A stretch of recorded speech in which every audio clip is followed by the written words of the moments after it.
गजानन सद्गुरु ओम गुरु श्री गुरु गजानन सद्गुरु सच्चिदानंद गुरु सच्चिदानंद सच्चिदानंद गुरु सच्चिदानंद सच्चिदानंद गुरु सच्चिदानंद सच्चिदानंद गुरु सच्चिदानंद सच्चिदानंद गुरु सच्चिदानंद ओम गुरु श्री गुरु गजानन सद्गुरु ओम गुरु श्री गुरु गजानन सद्गुरु सच्चिदानंद गुरु सच्चिदानंद सच्चिदानंद गुरु सच्चिदानंद सच्चिदानंद गुरु सच्चिदानंद सच्चिदानंद गुरु सच्चिदानंद ओम गुरु श्री गुरु गजानन सद्गुरु ओम गुरु श्री गुरु गजानन सद्गुरु सच्चिदानंद गुरु सच्चिदानंद सच्चिदानंद गुरु सच्चिदानंद सच्चिदानंद गुरु सच्चिदानंद सच्चिदानंद गुरु सच्चिदानंद सच्चिदानंद गुरु सच्चिदानंद ओम गुरु श्री गुरु गजानन सद्गुरु ओम गुरु श्री गुरु गजानन सद्गुरु सच्चिदानंद गुरु सच्चिदानंद सच्चिदानंद गुरु सच्चिदानंद सच्चिदानंद गुरु सच्चिदानंद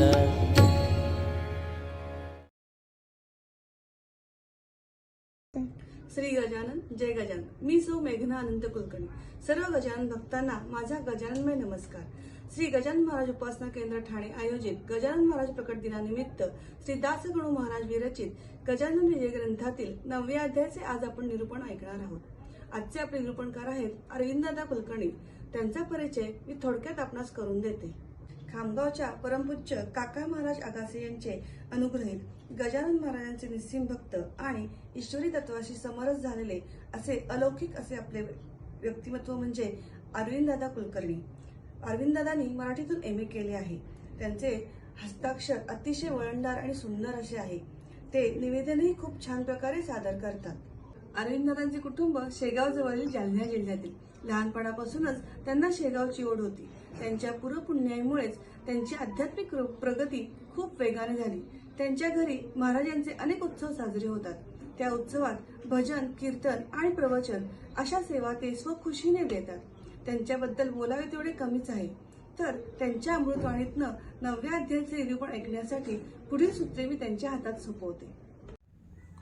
श्रीपाद श्री वल्लभ श्री नरसिंह सरस्वती स्वामी महाराज की जय। श्रीमद परमहंस परिव्राजकाचार्य श्रीमद वासुदेवानंद सरस्वती स्वामी महाराज की जय। श्रीमद परमहंस परिव्राजकाचार्य धर्मोद्धारक भक्तवत्सल दीनदयाल समर्थ सद्गुरु श्री चैतन्यानंद सरस्वती नाना महाराज की जय। श्रीमद परमहंस परिव्राजकाचार्य समर्थ सद्गुरु श्री कृष्णानंद सरस्वती काका माऊली की जय। रेणुका माता की जय।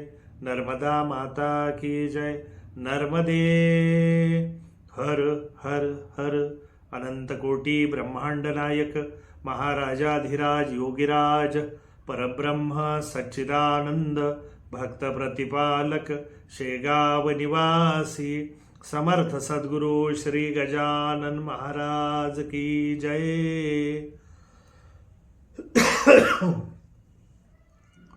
श्री गणेशाय नमः। हे सगुण स्वरूपा रुक्मिणीवरा, हे चंद्रभागा तटविहारा, श्री संत वरदा शारंगधरा, पतित पावना दयानिधे, लहाना वाचून मोठ्याचा, मोठेपणान टिके साचा, पतिता विन परमेश्वराचा, बोलबाला होणे नसे, आम्ही आहोत पतित म्हणून तुला म्हणतात, पावन करता रुक्मिणीकांत, हे आता विसरू नको, परीस लोहाला सोने करी, म्हणून त्याचे महत्व भूवरी, ओहळ पोटी घे गोदावरी, म्हणून म्हणते तीर्थ तिला, याचा विचार करावा, चित्ती आपुल्या माधवा, दास गणूला हात द्यावा, बुडून द्यावा कोठेही, पुंडलिका वरदे हरी विठ्ठल, श्री ज्ञानदेव तुकाराम, पंढरीनाथ महाराज की जय.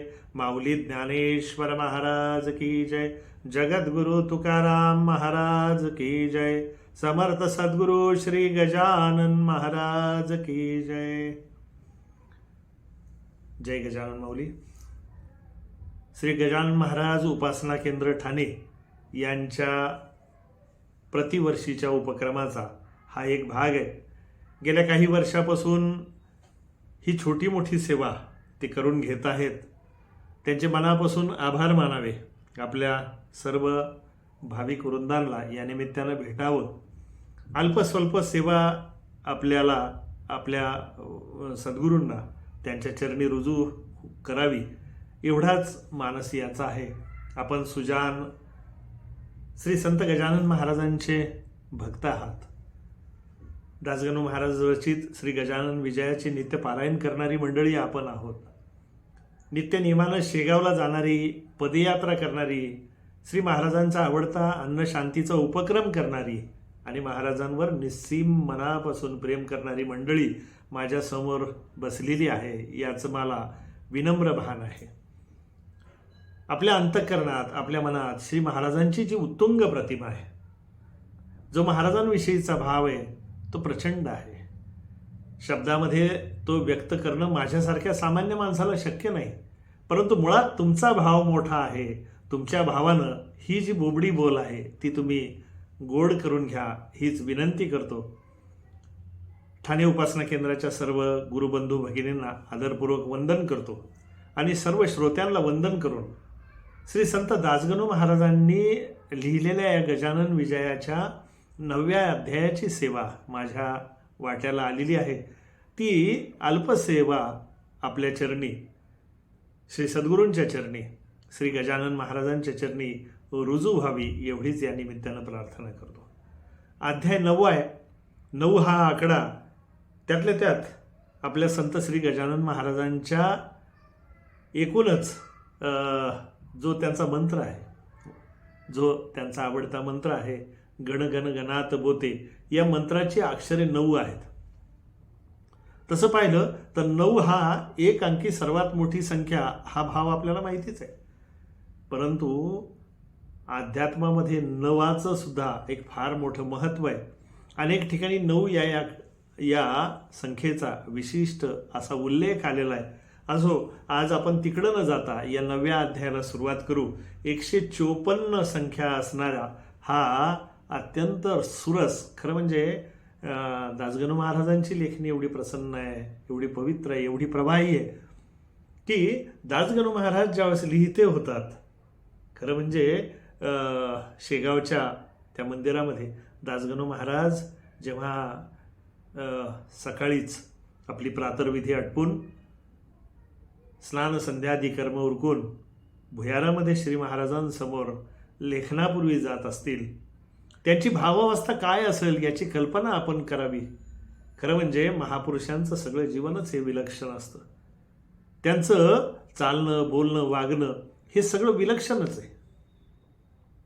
त्यांच्या अंतःकरणामध्ये काय त्यावेळेस भावावस्था असेल. खरं म्हणजे पुण्यवंत मंडळी आहे की त्यावेळेस त्यांनी लिहित असताना किंवा तो गजानन विजयाचा भाव त्यांच्या अंतःकरणात असताना, तो प्रतिमेचा उन्मेष त्यांच्या अंतःकरणातून ओसंडून वाहताना पाहिलं असेल, अनुभवलं असेल, ऐकलं असेल. आज ती अक्षरे अक्षर रूपानं आपल्या समोर आहे. अनंत काळापर्यंत ती आपल्या समोर असणार आहे. पण ज्यावेळेस ती व्यक्त होत होती, खरं म्हणजे दासगणू महाराजांसारख्या अख्ख्या महाराष्ट्रभराचे, महाराष्ट्राच्या बाहेरच्या अनेक संतांचे चरित्र लिहून मेरू मनी ओवितो या भावानं शेवटचं चरित्र श्री संत गजानन महाराजांचं एवढं विस्तृत चरित्र दासगणू महाराजांनी इथं व्यक्त केलेलं आहे. ते चालते ज्ञानाचे बिंब, तयांचे अवयव ते सुखाचे कोंब, येर माणूसपण ते भांब लौकिक भागो. हे जे माणूसपण आहे हा लौकिकाचा भाग आहे. ते चालते ज्ञानाचे बिंब, माऊली ज्ञानेश्वर महाराज असं लिहितात की ते चालते ज्ञानाचे बिंब. खरं म्हणजे अव्यक्त परमात्मा व्यक्त होतो आणि तोही संतांच्या रूपानं होतो. त्यावेळेस त्याच्या व्यक्त होण्याला एक ममत्वाची जोड लागते. अव्यक्त निराकार नाही ज्यासी आकार, एकूणी चराचर हरिसी बसे. हरिपाठामध्ये जशी ही ओवी येते, अव्यक्त निराकार अवस्थेतला सगुण साकार होऊन परमेश्वर जन्म घेतो किंवा अवताराला येतो, हा एक वेगळा भाग आहे.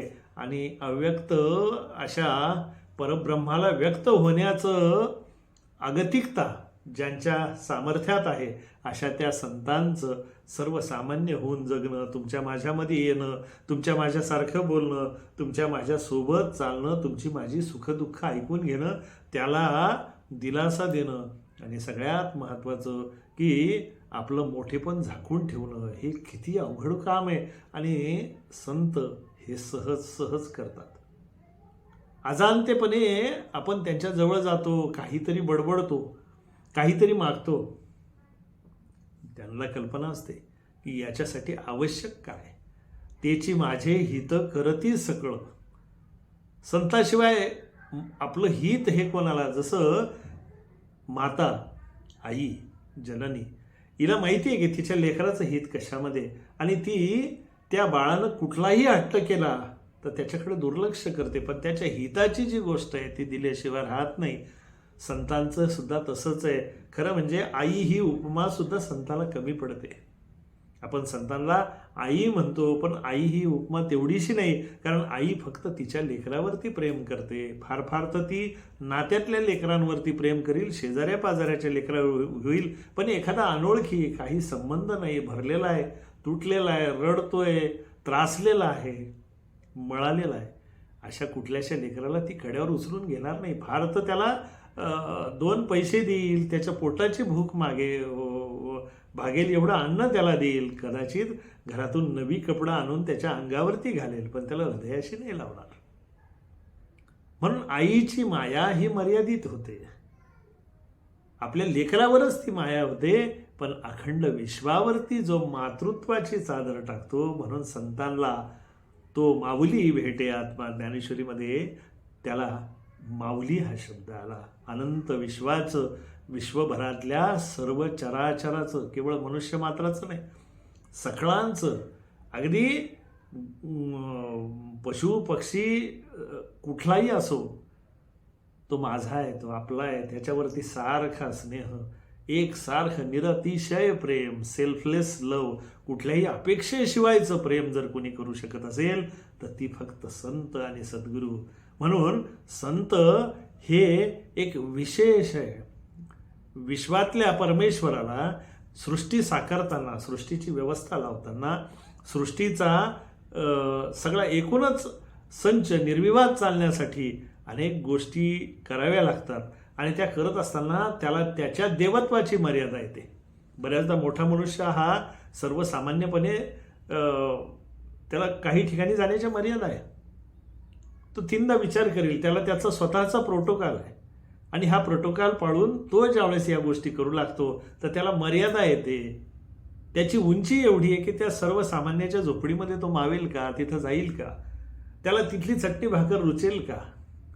पण संतत्व मऊ मेनाहुनी आम्ही विष्णुदास, आणि कठोर वज्रास भेदवायचे, म्हणजे अनुरणीया थोकडा आणि तुका आकाशा एवढा, म्हटले तर विश्वापेक्षाही व्यापक, आणि म्हटले तर अनुरणीया थोकडा. ही सूक्ष्माती सूक्ष्म आणि व्यापकातलं व्यापक हे जे विभुत्व आहे, हे फक्त संतांच्या चरणी, संतांच्या पदरी आणि संतांच्या हृदयी आपल्याला सापडतं. म्हणून संतांचं विशेष कौतुक आहे. वास्तविक संत होणं सोपी गोष्ट नाही. संत जेने व्हावे, मुक्ताई लिहिते ताटीच्या अभंगामध्ये की संत जेने व्हावे तेने जग बोलणे सोसावे, अवघी साधन हातबटी मोले मिळत नाही राहटी, तुम्ही तरुण विश्वतारा आणि ताटी उघडा ज्ञानेश्वरा.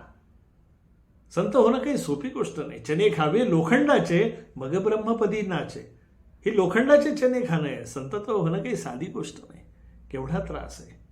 रंजल्या गांजल्याचे दुःख आपल्या हृदयी घ्यावे, दुःखिताचं दुःख आपल्या पदरी घ्यावं, त्याचं फुटलेलं कर्म, त्याचा प्रारब्धाचा पांगलेला गाडा हा सगळा स्वतःच्या नावे घ्यावे, त्याचं कर्ज आपल्या नावावरती घ्यावं, आणि आपल्या वाटेचं सुख, आपल्या वाटेचं सौख्य, आपल्या वाटेचा आनंद नकळत त्याच्या झोळीमध्ये द्यावं, आपल्या नामाचं पुण्य त्याच्या पदरी ओतावं आणि त्याला सुखरूप बनवावं. आणि हे करत असताना चुकूनही हे मी केलं आहे, माझ्यामुळं झालेलं आहे, तुझ्यावरती कृपा करण्यासाठी मला हा त्रास झालेला आहे, याचा यत्किंचितही ओळख नाही, केलेल्या उपकाराचा दाखला नाही आणि कुठेही त्या गोष्टीची वाच्यता नाही. नेकी कर और दरिया में डाल. परत त्याला शोधायची गरज नाही. हे काम केवळ आणि केवळ संत करू शकतात. म्हणून दासगणू महाराज ज्यावेळेस गजानन महाराजांच्या लीलांचं वर्णन करतात, खरं म्हणजे संत कळण्यासाठी संतच असावा लागतो. संतांनाच आपल्याला बऱ्याचदा अशी अडचण होते की संतांचं वर्णन करताना काय करावं. मग आपण वेगवेगळ्या व्याख्या देतो, शब्दातली वेगवेगळी विशेषणं त्यांना वापरतो आणि मग लक्षात येतं की आपली शब्द संतांना व्यक्त करण्यासाठी, संत सिद्ध करण्यासाठी किंवा संतांची ओळख करून देण्यासाठी कमजोर आहेत. तेवढी ती पुरेशी नाही, किंबहुना ती बुटकी आहेत. मग संतांचं व्यापकत्व कळावं, संतांचं व्यापकत्व व्यक्त करावं असे शब्द फक्त संतांजवळ असतात. म्हणून संत दासगणू महाराजच संत गजानन महाराजांचं चरित्र लिहू शकतात. चरित्र लिहिण्यासाठी व्यक्ती पण तशीच की ज्याने अख्ख्या महाराष्ट्रात बाहेरच्या सगळ्या संतांचा धांडोळा घेतला. महिपती बुवानंतर जर कोणी महाराष्ट्रभरातल्या संतांना नमस्कार केला असेल तर तो दासगणू महाराजांना केला. दासगणू महाराजांना सरस्वती प्रसन्न आहे. अर्थातच त्यांनी भुयारात जावं, महाराजांसमोर बसावं, महाराजांशी अनुसंधान करावं, ऐक्य साधावं. काय संवाद होत असेल, काय बोलणं होत असेल, काय कृपा कटाक्ष महाराज त्यांच्यावरती टाकत असेल. आवडता भक्त आला असेल तर समाधीतल्या महाराजांना सुद्धा अंगावरती शिरशिरी आल्याशिवाय किंवा अंगावरती रोमांच उठल्याशिवाय राहत नसेल. आणि तो उठलेला रोमांच दासगणू महाराजांच्या प्रतिमेपर्यंत पोहोचत निश्चितच असेल. त्या दोघांचा काय संवाद होत असेल ते जाणण्याला आपण असमर्थ आहोत, पण कल्पना करायला काय हरकत आहे. तुका म्हणे तेथे होई मनाशी मनाचा संवाद. हा संवाद दोघांचा होत असेल. आणि असं सांगतात की दासगणू महाराजांनी 12 विष्णू सहस्रनामाचे पाठ समाधीमध्ये भुयारात बसून, समाधीसमोर बसून घ्यावी. आणि 12वा पाठ संपला, शंख बृहन्नंदकी चक्री शारंग धन्वा गदाधरा रथांगपाणी रक्षोभ्य सर्व प्रहरणायुध ओम नमैती असा विष्णू सहस्रनामाचा शेवटचा श्लोक म्हटला. नमो स्वनंताय सहस्रमूर्ते सहस्रपादाक्ष शिरूर बाहवे सहस्रनामने पुरुषाय शाश्वते सहस्रकोटी योगधारिणे नमः. असं ते अगदी तो जंगलामध्ये त्या कान्हा भिल्लाच्या त्या प्रसंगापासून तो रिवाज केलेला होता की दररोज 12 वेळेस सहस्रनाम घ्यायचं. तो आयुष्यभर दासगणू महाराजांचा कधी चुकला नाही. दासगणू महाराजांनी ती 12 सहस्रनामाची आवर्तनं घ्यावी आणि झपाटल्यागत भुयारातल्या पायऱ्या चढून पुन्हा त्या व्यासपीठावर येऊन बसावं आणि जणू काही पाठांतर केलेलं असावं. इतक्या अस्खलितपणे त्याने त्या ओव्या लिहून घ्याव्या. खरं म्हणजे दासगणू महाराज लिहित असताना साक्षीपी आहे, त्या घटनेचे ते साक्षीदार आहे नव्हे. त्यांच्या समोर तो प्रसंग घडतोय आणि तो घडलेला प्रसंग जसाच्या तसा किंबहुना त्याच्या आशयासह एखाद्याच प्रसंग जसाच्या तसा घडला, तो एखाद्या व्यक्तीनं जसाच्या तसा सांगितला हे शक्य आहे.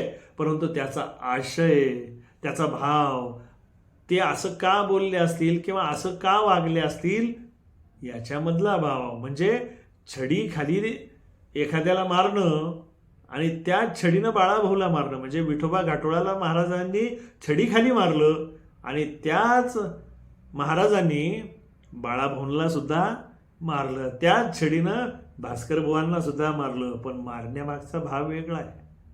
जसं वाघिणीनं एखादी तिची शिकार पकडावी त्याच दातामध्ये आणि हिंस्त्रपणे त्याला अगदी निर्दयपणे त्याच्याशी वागून त्याचा दंड द्यावा किंवा त्याची शिकार करावी आणि असुरक्षित वाटतंय या गुहेमध्ये म्हणून तिथं असलेली आपली पिलं त्याच दातामध्ये धरावी आणि सुरक्षित गुहेमध्ये दुसरीकडे ठेवून द्यावी. अगदी तेच दात जे मोठ्यातल्या मोठ्या जनावराला फाडू शकतात पण त्या छोट्याशा चिमुकल्या पिल्लाला असं पकडावं की त्याला यत्किंचितही इजा होऊ नये. दात तेच, पकडणारी वाघीण तीच, परंतु यातला भाव वेगळा, एकीकडं ममत्व आहे आणि एकीकडं त्याला सजा देण्यासाठी दंड देण्याचा भाव आहे. या दोन्ही मधला फरक आहे. आणि असं हे सगळं लिखाण ज्यावेळेस चालत असेल तो परिसर, तो माहोल किती भारावलेला असेल नाही. या अध्यायामध्ये 9व्या अध्यायामध्ये साधारण 2 मोठे प्रसंग आणि एक छोटा प्रसंग आलेला आहे. खरं म्हणजे महाराजांचे चमत्कार चमत्कार हा शब्द फार छोटा आहे. त्या लीला आहे महाराजांच्या. सहज लीलेतून काहीतरी सांगायचं आहे आणि ते सांगणं जसंच्या तसं दासगणू महाराज आपल्यापर्यंत पोहोचवतात. एकदा असं झालं की शेगावमध्ये असणाऱ्या महादेव मंदिराला, ज्याला मोठ्यांचं महादेव मंदिर असं म्हटलं जातं, मोठे नावक सावकारानं ज्या मंदिराचा जीर्णोद्धार केला, अशा त्या मंदिराला गावचे लोक मोठे सावकाराचं महादेव मंदिर म्हणू लागले. त्या मंदिरामध्ये कथेकरी नियमित यायचे, तिथं कीर्तनाचे कार्यक्रम व्हायचे आणि गोविंदवा बार्शीकर नावाचे कीर्तनकार टाकळीकर त्या कीर्तनासाठी नेहमी तिथे येत असत. त्या काळामध्ये त्या काळाच्या रिवाजानुसार साधन जे होतं ते घोडा होतं. एका गावाहून दुसऱ्या गावाला कीर्तनासाठी सातत्यानं फिरावं लागलं, त्यासाठी साधन असलं पाहिजे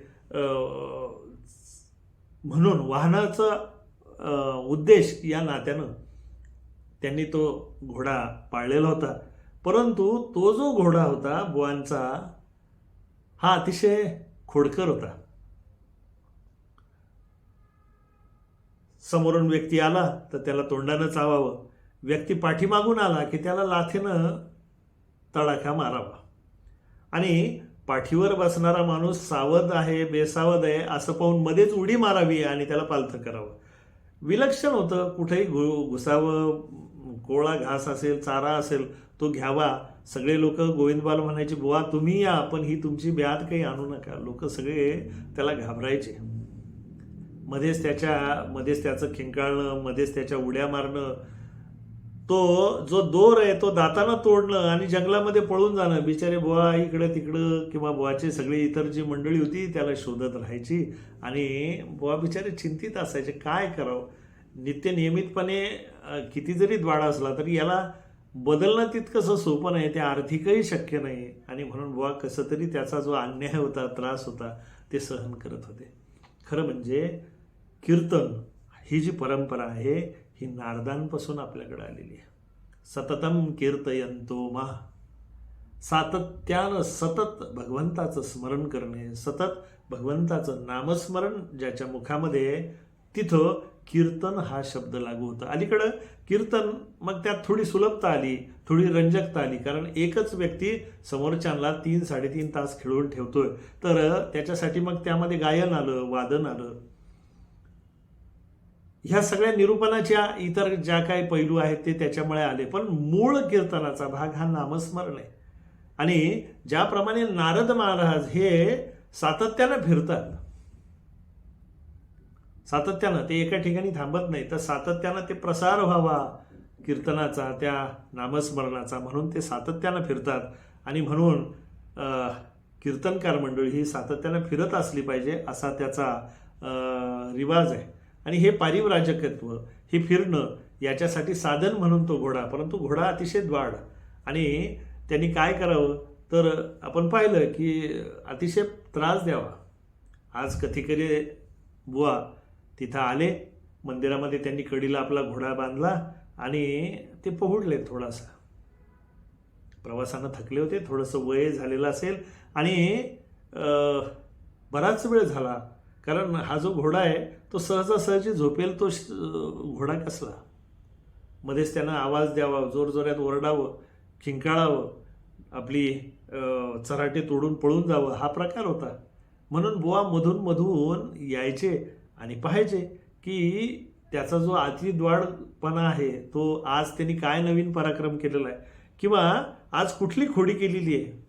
आणि आज गंमत अशी झाली होती की नेहमी त्या घोड्याला बांधण्यासाठी, कारण तो साधं सुताचं किंवा दोरीचं चराट असेल तर तो तोडून टाकायचा, परंतु आज घरून निघताना थोडीशी गडबड झाली, थोडासा घाईमध्ये येण्याचा प्रकार होता वय परत मी थोडं विस्मरण होतं आणि त्या लोखंडाच्या कड्या ज्या होत्या, ज्या घोड्याला बांधायच्या होत्या, त्या घरीच राहून गेलेल्या होत्या आणि कसं तरी त्याला दोरीनं बांधून बुवा झोपले. परंतु झोप कशी येते? रात्र झाली, साधारण 2 प्रहरीच्या समयाला किर्र असा अंधार आहे आणि निशाचर जी पशुपक्षी आहे, पिंगळं आहेत, घुबडे यांचा भुतकार चालू आहे. टिटव्या टिटी करत ओरडतायत आणि अशा वेळेस वटवा घुडू त्यांचे भक्ष्य पाहण्यासाठी हिंडतायत आणि अशाच वेळेस जिकडं तिकडं सामसूम होती आणि गोविंदबुवा उठून बसतात. त्यांना आपल्या घोड्याचा आवाज काही केले येत नाही. काहीतरी शंकित मनानं ते समोर पाहतात आणि त्यांच्या असं लक्षात येतं की काहीतरी गडबड आहे आणि त्या दरम्यान एकही व्यक्ती रस्त्यानं कोणी दिसत नाही. आणि त्याच वेळेस ते बाहेर येऊन पाहतात, तो घोडा शांत उभा आहे. गोविंदबुवाच्या मनामध्ये शंका उत्पन्न होते की अरे काही आजारानं तर व्याप्त झाला असेल, येताना तर बरा होता, कुठलाही त्रास नाही. अत्यंत खोडकर मुलगा जेव्हा शांत बसतो त्यावेळेस घरच्या लोकांनाही चिंता वाटू लागते की अरे नेहमी घर डोक्यावर घेणारा आज हा कसा शांत बसला. परंतु गोविंदबुवा येतात, जवळ जाऊन पाहतात, तर त्यांच्या असं लक्षात येतं की या घोड्यांच्या चहूपायामध्ये कोणीतरी व्यक्ती झोपलेला आहे. आणखी जवळ जाऊन पाहिलं, कंदील लावून बघितला आणि मग त्यांच्या आश्चर्याला पारावर राहिलं नाही. ते म्हणले, अरे महाराज तुम्ही. त्या खोडकर अश्वाच्या पायामध्ये, चारी पायामध्ये आपले महाराज असे झोपले होते, जणू काही निवांत कुठल्या तरी मंदिरामध्ये थकलेले साधू, थकलेले वारकरी झोपावे तसे आपले महाराज शांत झोपलेले होते. कोणीतरी महाराजांना उठवलं असेल आणि त्यानंतर लक्षात आलं की अरे महाराज इथे येऊन बसले, याचा अर्थ काहीतरी वेगळा विशेष असेल. आणि त्यानंतर त्याची प्रचिती पण गोविंदबुवाला आली, कारण बुवांचा जो खोडकर घोडा होता तो दुसऱ्या दिवसापासून अतिशय शांत झाला. दुसऱ्या दिवसापासून कशाला? संत चरण रज लागता सहज, वासनेचे बीज जळून जाय, मग राम नामे उपजे आवडी, आणि सुख घडोघडी वाढू लागे. तसं पाहिलं तर गजानन महाराज चरित्रामध्ये महाराजांनी अनेकदा अनेकांचे स्वभाव बदललेले आहेत. हे आपण जर गजानन विजय नेहमी वाचतो तर आपल्या लक्षात आल्याशिवाय राहणार नाही. जगामध्ये सगळ्या गोष्टीला औषध आहे असं आपण गमतीनं म्हणतो की जगामध्ये सगळ्या गोष्टीला औषध आहे, पण मनाला काही औषध नाही, स्वभावाला काही औषध नाही. परंतु महाराजांजवळ ते औषध आहे. महाराजा सहज त्याच्याजवळ जातात, त्याच्या पाठीवर हात फिरवतात आणि आपला स्वभाव बदलतो. आपणच प्रश्न करतो की अरे आपण असे होतो, आपण असे का झालो. कितीतरी व्यसनाधीन लोक, कितीतरी इतर कुठल्या मार्गाने जाणारी लोक, कितीतरी दुसऱ्याला फसवून स्वतः मोठी होणारी माणसं जेव्हा महाराजांच्या वाटेला चालू लागतात त्यांच्या लक्षात येतं की अरे आपण चुकतोय. आईवडिलांचा सन्मान न करणारी अनेक मुलं, भावाभावामध्ये विसंवाद असणारी अनेक जण, पण त्यांच्या लक्षात येतं की अरे काहीतरी चुकतं. आणि महाराजांच्या प्रेरणेनं ते एक पाऊल मागे येतात किंवा एक पाऊल पुढं करतात आणि घरातला विषय बदलून जातो. परिवारातलं स्वास्थ्य पुन्हा वापस येतं, समाजामधलं स्वास्थ्य पुन्हा वापस येतं. ही महाराजांची कृपा आहे. महाराजांनी अनेकांचे स्वभाव बदलून दिल्याचं चरित्रामध्ये येतं. जसं त्या सुखलाल बुवांची गाय असू द्या, भाऊ कौरांची तापट वहिनी असू द्या, जानकीराम सोनाराचा तो तापटपणा असू द्या की नाही देणार मी, की असं तुझा जे तुमचे महाराज आहे हे जर अनंत कोटी ब्रह्मांडाचे नायक आहे तर त्यांना चिलीम हे करणं काय अवघड आहे. ते नवनाथ, मच्छिंद्रनाथ, गोरक्षनाथ हे सुद्धा चिलीम पित होते, पण ते काय लोकांच्या घरी विस्तू मागत फिरत होते का? जर तुमचे महाराज स्वयंसिद्ध आहे, तुम्ही त्यांना योगेश्वर जर म्हणतात तर त्यांना चिलीम पेटवायला लाव ना त्यांची. तर्क काढून महाराजांना न देणारे तर्कवादी अनेक लोक आहे.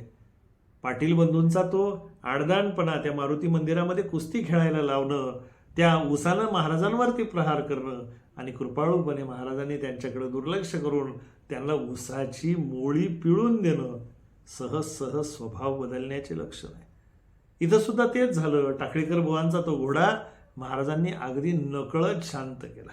खरं म्हणजे एवढ्या खोडकर घोड्याच्या पायात झोपणं हा विषय सोडा, समोर त्याच्या जाऊ शकत नाही, पाठीमागे तुम्ही जाऊ शकत नाही.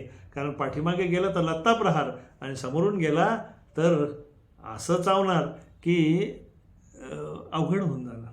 आणि अशा याच्यात या घोड्याच्या या सगळ्या वाईट घोड्या महाराजांनी काढून घेतल्या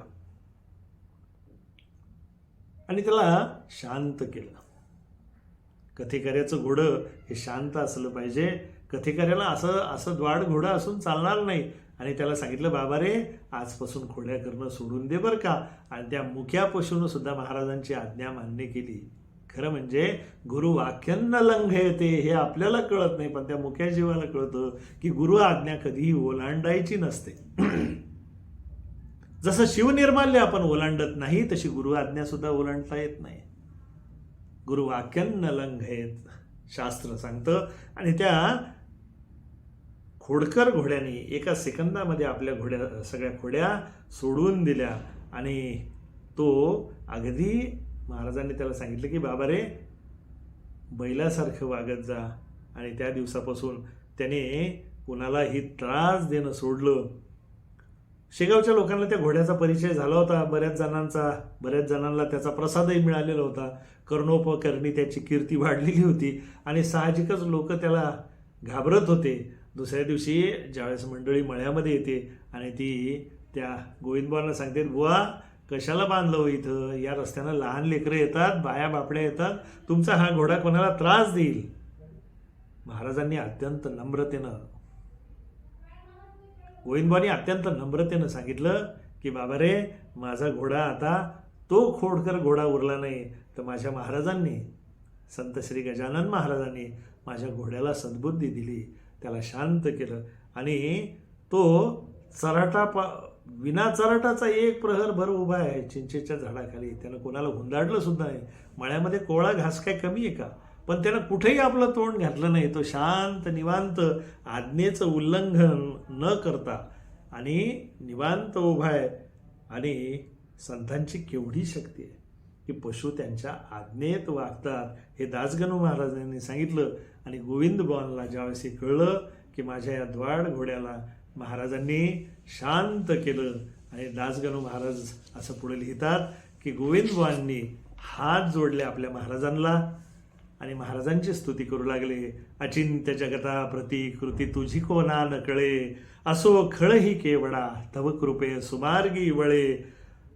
पुणे पुढती ये तुझ्या खचित रत्न चिंतामणी, श्री सतत माझिया वरद हस्त ठेवा जनी. या पृथ्वी वृत्तातला श्लोक दासगणू महाराज त्या प्रसंगाबद्दल लिहितात, अशी स्तुती करतात आणि गोविंदबा तिथून निघून जातात. पुढं कधीही त्या घोड्याने कोणालाही त्रास दिला नाही. अशा पद्धतीनं एक छानसं एक लीला प्रसंग दासगणू महाराजांनी वर्णन करतात. त्याच दरम्यान बाळापूरचे 2 व्यक्ती महाराजांजवळ तर रोज नित्य नवी यात्रा यायची. अनेक गावचे कुठले लोक यायचे, कोणी त्यांना परिचितही नसायचे. पण महाराज त्यांच्या मनात काय आहे, ते कशासाठी आलेले आहे किंवा त्यांचा हेतू काय आहे हे न सांगता ओळखत असत. ती मंडळी समोर आली. अनेक लोकांनी अनेक नवस महाराजांना करावे, किरकोळ गोष्ट अर्पण कराव्या. त्या मोबदल्यात महाराजांनी त्यांना भलं काही देऊन टाकावं, अल्प स्वल्प घ्यावं आणि मोठं काहीतरी देऊन टाकावं. खरं म्हणजे हा दिल्या घेतल्याचा संसार आहे, म्हणून काहीतरी दिलं शिवाय काहीतरी मिळत नाही असा जो न्याय आहे. म्हणून काहीतरी किरकोळ कबूल करावं, त्या मोबदल्यामध्ये खूप काही घेऊन जावं. लोकांना ही प्रचिती येऊ लागली. आणि मग आध्यात्मिक क्षेत्रातले अधिकारी, सर्वसामान्य लोक, काही संसारी आणि केवळ काही जण फक्त आपल्या प्रपंचापुरतं पाहणारे सगळ्या पद्धतीचे लोक येत होते. जो जसा येईल, जो ज्या न्यायानं मागेल त्याला तसा उपदेश, अधिकार तैसा करू उपदेश, या संतत्वाच्या न्यायानं महाराज जो जे घ्यायसाठी येईल. एखादं गिराईक जर हिऱ्या मोत्याचं आलं तर त्याला हिरे मोते, एखादं गिराईक जर सोने चांदीचं आलं तर त्याला सोने चांदी, आणि एखादं हिंगमिऱ्याचं आलं त्याला हिंगमिरे. आणि एखादं जर फुटाण्याचं गिऱ्हाईक तर त्याला फुटाणे. ज्या पद्धतीनं ज्याचा भाव, जैसा ज्याचा भाव तैसा त्याचा देव, या न्यायानं. आणि मग हे दोघं जण दर्शनासाठी आले आणि त्यांना असं वाटलं की आपण घरून येण्यापूर्वी महाराजांना गांजा घेऊन येऊ असं बोललो होतो खरं, पण आपल्या काही ते लक्षात राहिलं नाही. पुढच्या वारीला आपण जेव्हा येऊ तेव्हा आपण नक्की गांजा घेऊन येऊ. आणि मग ते पुढच्या वारीला पुन्हा येतात, पुन्हा तोच प्रश्न, आणि पुन्हा हे सगळे लोक असताना तिथल्या शेगावच्या गर्दीमध्ये त्यांना पुन्हा आठवण येते. पुन्हा ते दोघ मग एकमेकाला कुचपुसतात. अरे आता एक काम कर, धोत्राला गाठ बांधून ठेव, पुढच्या वेळेस येताना म्हणजे आपण विसरणार नाही. आणि पुन्हा ते जातात. तिसऱ्या वेळेस ज्यावेळेस ते येतात ते पुन्हा विसरतात आणि पुन्हा चाळवा सुरू होती. काय गड्या, तू तर आठवण द्यायची, मी तर विसरलो, मी म्हणणारच होतो, मी आणणारच होतो, वगैरे वगैरे. त्यांनी मनातल्या मनात चाळवा सुरू केली. हात जोडून तसेच बसले. महाराजांनी त्यांच्या मनातला भाव ओळखला. आपले महाराज अतिशय मनकवडे. महाराजांनी त्या दोघांच्या मनातला भाव ओळखला. भास्कर पाटील बाजूला उभेच होते. ते म्हणले, भास्करा, पायरे जगातल्या लबाड माणसाची कशी पद्धत आहे, धोत्राला गाठ बांधून ठेवतात आणि जिन्नस आणायचं विसरतात. अशानं का नवस पुरा होतो. नवस जर केला तर तो आठवणीनं पूर्ण केला पाहिजे. नवसाची कधी कुठलाही नवस आपल्याकडे आपण अपूर्ण ठेवता कामा नये. आपलं भाषण हे प्रमाण असावं, अप्रमाण असू नये. संतांजवळ खोटं कदापिही बोलू नये. खोटं चालत नाही. आचार विचार हा श्रेष्ठच असला पाहिजे. आणि या श्रेष्ठ आचाराला जे मुकले ते श्रेष्ठत्वाला मुकले. म्हणून मनामध्ये नवस करायचा आणि हात हलवत यायचा. ही काही बरी गोष्ट आहे का रे? महाराज भास्कर बुवांशी बोलत होते, पण यांच्या मनाला ते लागलं आणि दोघांनी एकमेकाला खुणवलं. ए बाबा, चाल गुच्चूप, आपण आता लगेच जाऊ गावामध्ये आणि घेऊन येऊ. आणि हे दोघं उठले आणि महाराजांनी त्यांच्याकडे कटाक्ष टाकून सांगितलं, अरे बाळा, बस खाली. मी काय तुझ्या गांजाला हापापलेलो नाही, पण मनात बोललं ते करावं. एक काम कर, तू ज्या गोष्टीसाठी आलायस ना, तो तुझा नवस मी आज पूर्ण करून देतो. पुढच्या वेळेस येशील तेव्हा तुला जे पाहिजे असेल तर आण. आणि महाराजांनी त्याचं कल्याण आधीच करून दिलं. खरं म्हणजे हा घननीळ जो आहे, घननीळ हा शब्द दासगणू महाराज तिथं वापरतात. घननीळ असा हा की जो मुळातच त्या दुष्काळावरती पडायला आतुर आहे. त्या निळ्या घनाला थोडीशी हवेची फुंकरीची गरज असते, थोडीशी गारव्याची फुंकर हवी असते, थोडासा प्रतिसाद हवा असतो, जी झाडं आणि वनस्पती देतात तो. आणि तो प्रतिसाद मिळाला. त्या डोंगरांनी त्याच्यावरती केलेली याचना झाली. पृथ्वीमधल्या अनेक पशुपक्ष्यांची, जड जीवांची आणि सगळ्यांची त्याच्याप्रती विनंती झाली की त्या आधीचंच पाना फुटलेल्या घनाला आणखी पाना फुटतो आणि तो कृपाळू होऊन अवघ्या सृष्टीवर आपल्या अमृतमयी वृष्टीचं सिंचन करू लागतो. घननीळ हा शब्द दासगणू महाराज कुठलाही शब्द गजानन विजया ग्रंथामध्येच काय, एकूणच दासगणू महाराजांच्या कुठल्याही लेखामध्ये, काव्यामध्ये व्यर्थ वापरत नाही. इथं घननीळ हा शब्द वापरला. घननीळ म्हणजे अगदी ओथंबून पडण्यासाठी उत्सुक. अगदी कुठल्याही क्षणी थोडाशी गारव्याची झुळूक लागेल आणि त्या दुष्काळाच्या भूमीवर तो घननीळ आपल्या अमृतमयी सरींना सिंचन करील. आणि महाराजांचे आघात ज्ञान आहे. खरं म्हणजे महाराजांना इथं जगत चक्षु गजानन हा शब्द वापरलेला आहे. पुन्हा दुसरा शब्द येतो तो जगत चक्षु. जगत चक्षु हा शब्द सूर्यासाठी पण वापरला जातो, जो विश्वाचा डोळा आहे, जगाचा डोळा आहे किंवा परमेश्वराचा डोळा आहे. इथं साक्षात जगासाठी जगाचे डोळे म्हणून कोण आहे? कारण माझ्या सर्व कर्माचा साक्षी कोणी असेल तर ते आपले महाराज आहे. माझं प्रत्येक कर्म त्यांच्यापासून लपलेलं नाही. आणि अशा या जगतचक्षु गजाननाला काही कळणं अशक्य आहे का हो? जसं सूर्याला जगामधल्या सगळ्या गोष्टी कळतात, तशा आपल्या महाराजांनाही त्या कळतात. म्हणून नेहमी आपल्या मनामध्ये एक भाव असावा. आपण एखादी कृती करत असताना विचार करतो की घरच्या लोकांना काय वाटेल, शेजारच्यांना काय वाटेल, ओळखीच्या लोकांना काय वाटेल, मित्र परिवाराला काय वाटेल असा विचार आपण करतो, नातलगांना काय वाटेल असा विचार आपण करतो. पण खरंच सांगतो माऊली, आजपासून आपण एक विचार करूया की एखादी गोष्ट मी करतोय, एखादी गोष्ट करत असताना मी माझ्या मनाला विचारो की आपल्या महाराजांना काय वाटेल. एखादी गोष्ट करायची असताना मी मनाला विचारण्याआधी आपल्या महाराजांना विचारेल की अरे मी जर ही गोष्ट केली तर आपल्या महाराजांना काय वाटेल. आणि निश्चितच महाराजांना जे भूषणावं होईल, महाराजांना जे आवडेल तेच कर्म मग आपल्या जीवनामध्ये घडू लागेल. एखाद्या गोष्टीनं आपले महाराज नाराज होणार आहे हे जर आपल्या अंतर्मनानं आपल्याला सांगितलं तर आपण ते कर्म करणारच नाही. तुम्हाला प्रसन्न करणारं कर्मच माझ्या हातून हो, हीच मागणी आपण मागूया की देवा आमच्या हातून अशी कर्म होऊ दे की जे तुम्हाला आवडतील, तुम्हाला जे आवडेल तेच आमच्या हातून घडावं. रोज हीच मागणी महाराजांना करावी. आणि जगतचक्षु गजाननानं त्यांच्यावरती कृपा केली, त्याचा हेतू पुरला. मग पुढच्या वेळेस ती आली आणि त्यांनी काय जो असेल तो आपला नवस पूर्ण केला. खरं म्हणजे खूनगाठ एकदा बांधली की ती पूर्णत्वाला गेली पाहिजे. हा दीर्घ आणि लाख मोलाची शिकवण इथं श्री दासगणू महाराजांच्या माध्यमातून संत श्री गजानन महाराज त्यांच्या मुखातून आपल्याला देतात की जगामध्ये एखादी कर्म, एखादी क्रिया, एखादं कार्य करायची खूनगाठ आपण जर बांधली असेल तर ते पूर्णत्वाला जाण्यासाठी प्रयत्न आपण करावे. परिपूर्णता देणारा भगवंत आहे, परिपूर्णता देणारे सद्गुरू आहे, परिपूर्णता देणारे संत आहेत. त्याची चिंता, यशाची किंवा त्याच्या संकटाची, त्याच्यात येणाऱ्या अडचणीची चिंता आपण करू नये. आपल्या हाती फक्त एकच गोष्ट, ते म्हणजे कर्म करीत राहणे. म्हणून त्या शिळ्याकडीला ऊत न आणता आपण काम फक्त काय करावं तर त्यांच्या चरणाशी राहावं. काया वाचा मने चरणाशी लागावे आणि अगर्वता करावे दास्य त्यांचे. अगर्वता, महाराजांना मी चालत नाही. आपण बऱ्याचदा पाहिलं की महाराजांना इतर सगळ्या गोष्टी चालतात पण महाराजांना अहंकार चालत नाही. अशा रीतीनं महाराजांच्या या छोट्याशा प्रसंगातून आपल्याला एक गोष्ट लक्षात येईल की एखाद्या गोष्टीची खूनगाठ बांधली की त्याची आठवण ठेवून ते कार्य पूर्णत्वास देणं. भले ते कर्म छोटं असू द्या, कार्य किती मोठं आहे हे महत्त्वाचं नाही, त्याचा हेतू काय आहे तेच फार महत्त्वाचं.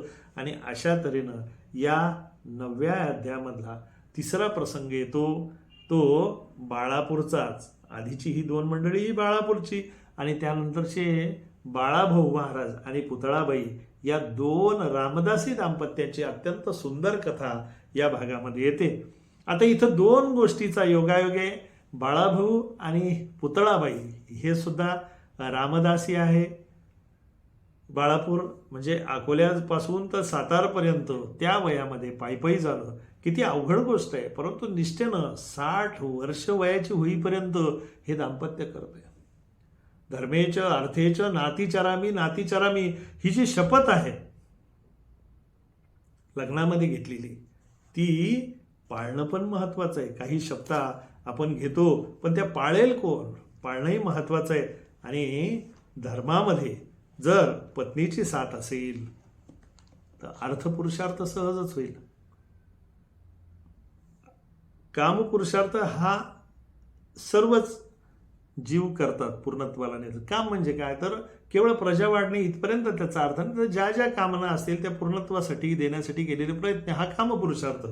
पण हे 3 पुरुषार्थ व्यवस्थित केले की चौथा जो मोक्ष पुरुषार्थ ह्या करायची गरज नाही, तो आयता आपल्या हातीशी येतो. म्हणून धर्मेच अर्थेच नातीचरामी या 3ही पुरुषार्थामध्ये मी तुझ्याशिवाय कर्म करणार नाही. हे गृहस्थाश्रमी माणसानं दोघांनी पतीपत्नीनं घेतलेलं देव ब्राह्मण आणि अग्नीच्या समोर, भगवंतासमोर, सद्गुरू समोर घेतलेली प्रतिज्ञा. परंतु आपण ती कितीपत लक्षात ठेवतो. फोटोग्राफर आणि इतर भेटणारी मंडळी याच्या मोठ्या पुरामध्ये ही प्रतिज्ञा वाहून जाते आणि मग ते राहूनच जातं.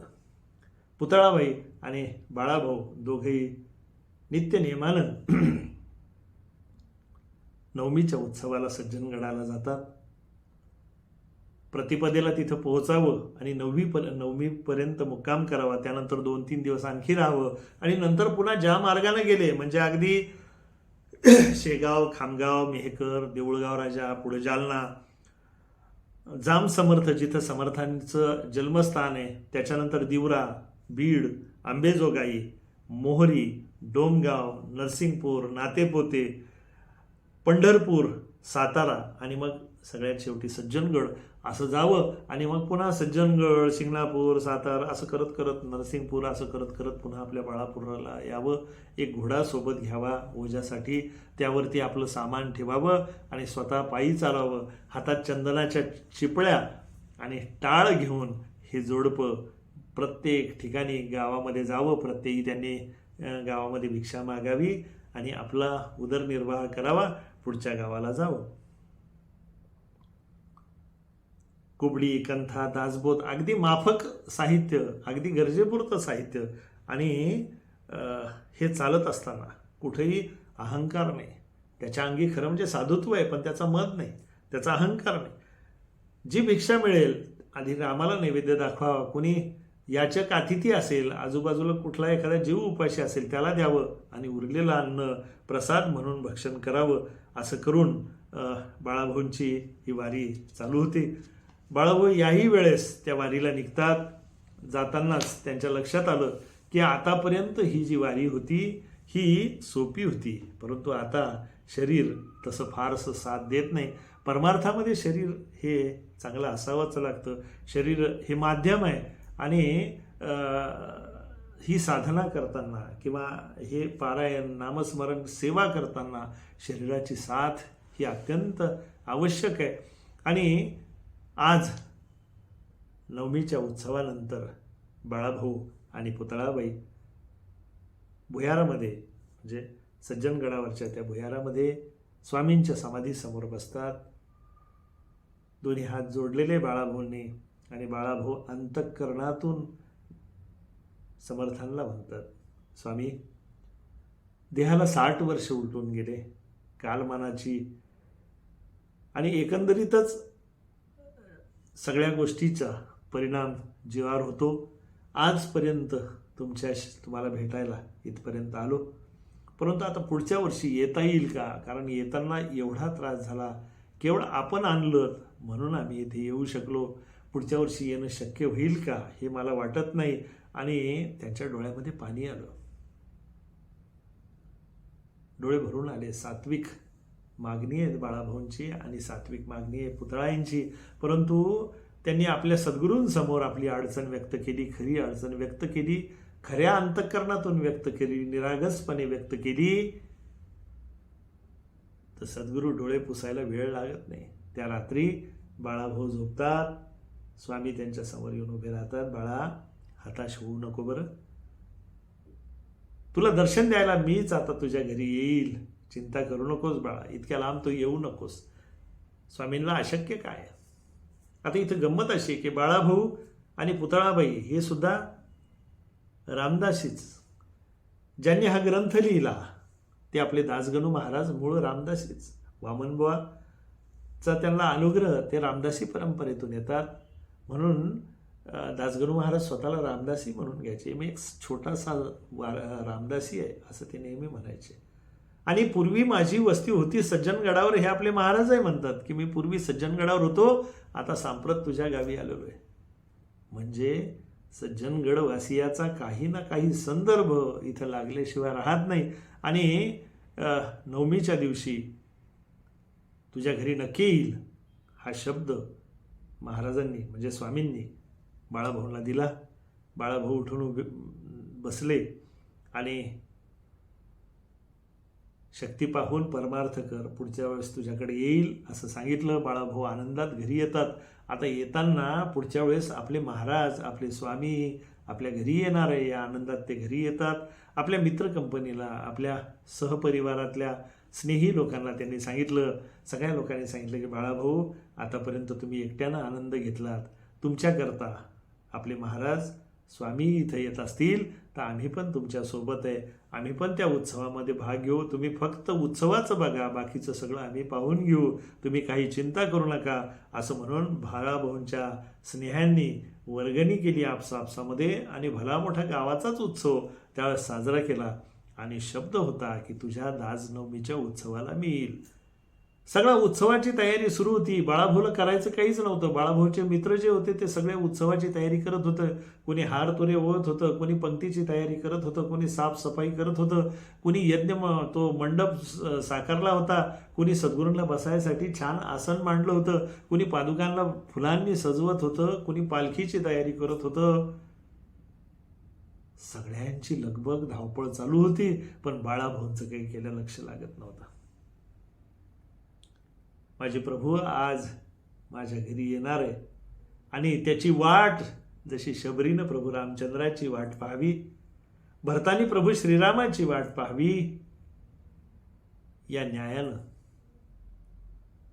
संत एकनाथांनी जनार्दन स्वामींची वाट पाहावी, माझ्या माऊली ज्ञानदेवानी निवृत्ती राजाची वाट पाहावी, सर्वसामान्य वारकऱ्यानं पांडुरंगाची वाट पाहावी किंवा पंढरीच्या पांडुरंगानं वारकऱ्याची वाट पाहावी, एका बापानं आपल्या लेकीची वाट पाहावी किंवा लेकीनं आपल्या बापाची वाट पाहावी, त्या न्यायानं आज इथं वाट पाहणं चालू आहे.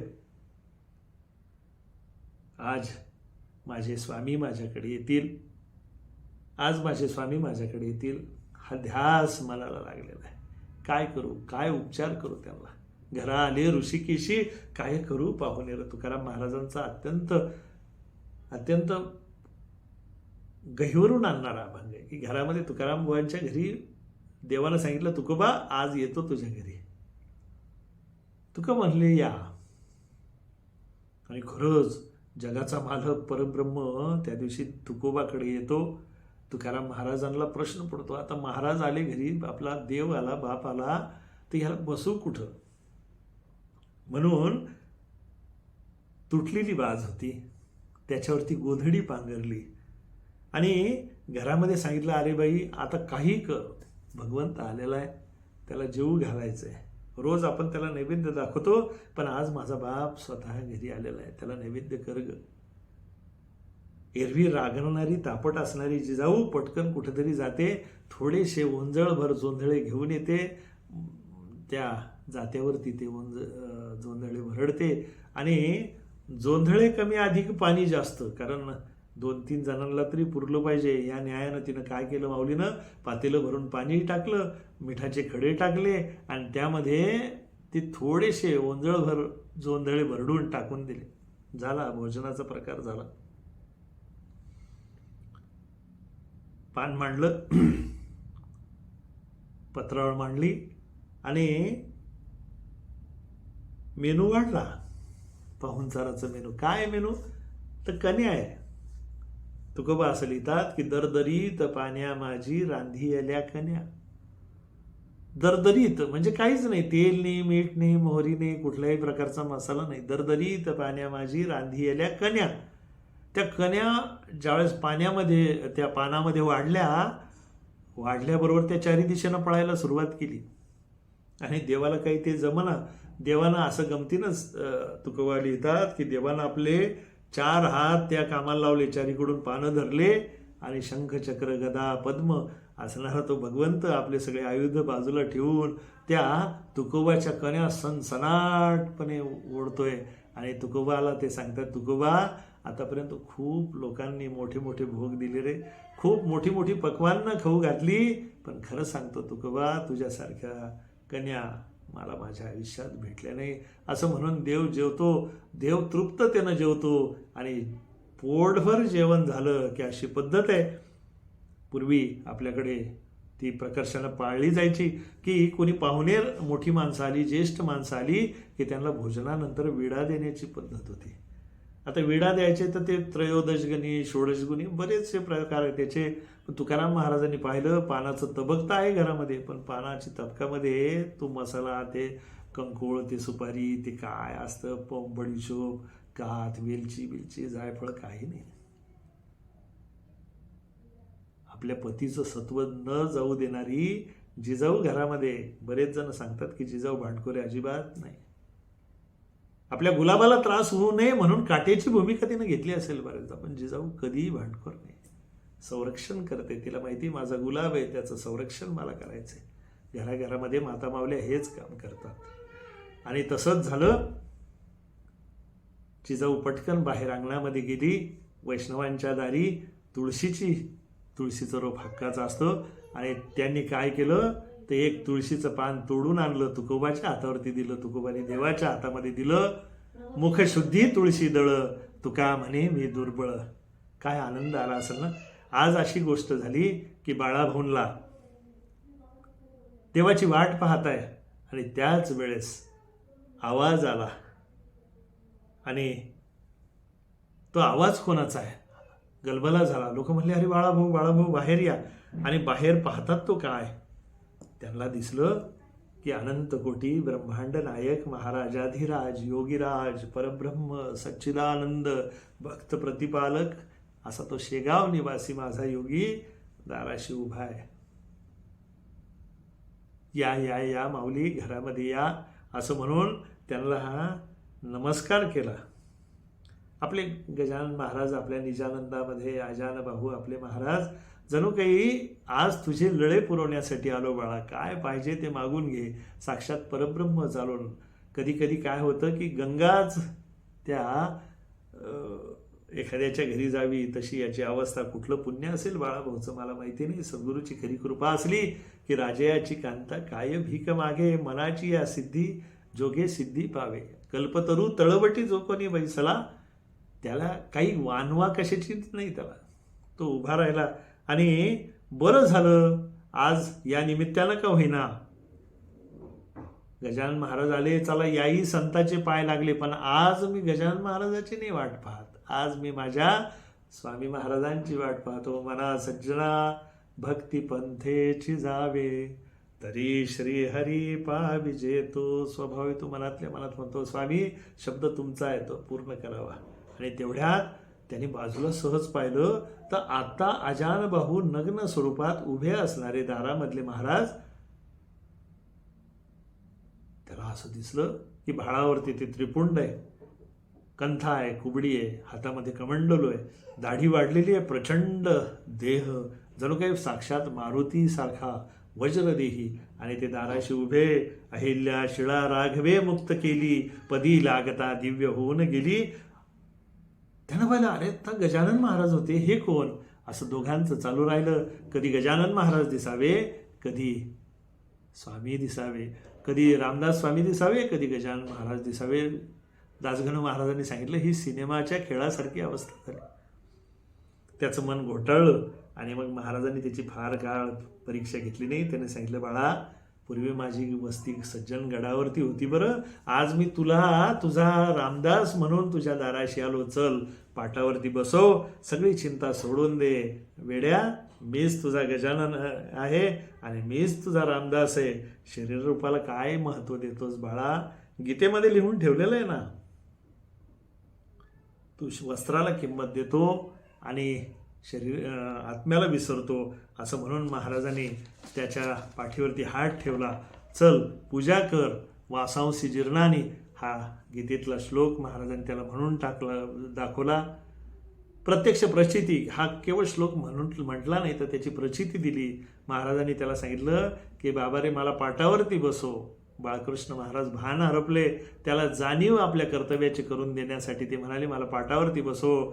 बाळकृष्ण बुवांचा हात धरून गजानन महाराज घरामध्ये आले. इथं पहा, वास्तविक बाळकृष्ण महाराजांनी महाराजांना आदरपूर्वक घरामध्ये घेऊन जायला पाहिजे होतं, परंतु ते भान हरपले. ही खरी गुरुनिष्ठा आहे.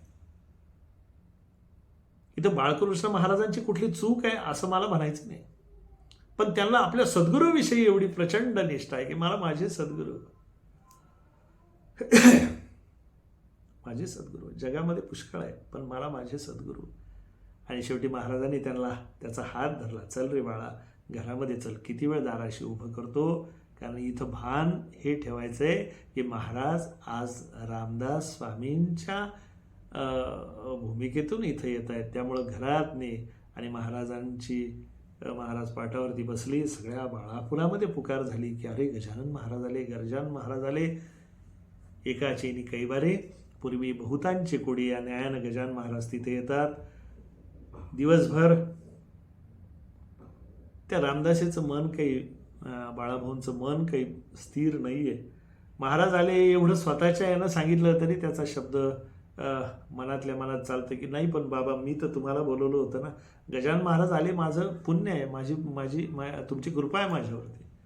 गजानन महाराज या उत्सवाला आले, न बोलवता आले, अभावितपणे आले. अगदी मला आनंद आहे त्या गोष्टीचा. पण बाबा आपली बोली झाली होती, तुम्ही स्वतः मला सांगितलं होतं ना की मी येणार तुझ्याकडे, त्यामुळं माझं समाधान नाही होत. माझं समाधान तेव्हाच होईल जेव्हा तुम्ही याल. केवढा विश्वास आहे आपल्या सद्गुरूवरती. जगामध्ये पुष्कळ असतील, पण माझ्या सद्गुरूसारखा सद्गुरू एकच, बाकी काय नाही. आणि ही निष्ठा, ही ऐक्यता ज्याच्या ठिकाणी असेल त्याला काही कमी नाही. दिवस असाच गेला. रात्री थकून केव्हा तरी अगदी सगळ्यांचे व्यवस्थित करून बाळाभाऊ झोपले आणि त्यांच्या स्वप्नामध्ये पुन्हा स्वामी येतात. स्वामी रामदास त्यांना सांगतात की बाळा रे, अजूनही मनामध्ये संशय. संतांनी तुला सांगितल्यानंतर जर मनामध्ये संशय धरला तर संशय आत्मा विनश्यती. भगवद्गीतेमध्ये सांगितलेलं आहे की जो मनुष्य संशय, कुठल्याही कारणानं ज्याच्या संशयाची निवृत्ती होत नाही, सद्गुरू आणि संत पदाच्या व्यक्तीनेही समजून सांगल्यानंतर तुमच्या मनामध्ये संशय जर राहत असेल तर संशय आत्मा विनश्यती. संशय मनामध्ये धरशील तर नाश पावशील. अरे, साक्षात जे आलेले आहेत तुझ्या जन्मजन्मांतरीचं फळ देण्यासाठी, जन्मजन्मांतरीची पुण्याई म्हणून तुझ्या दाराशी आज संत श्री गजानन महाराज आलेले.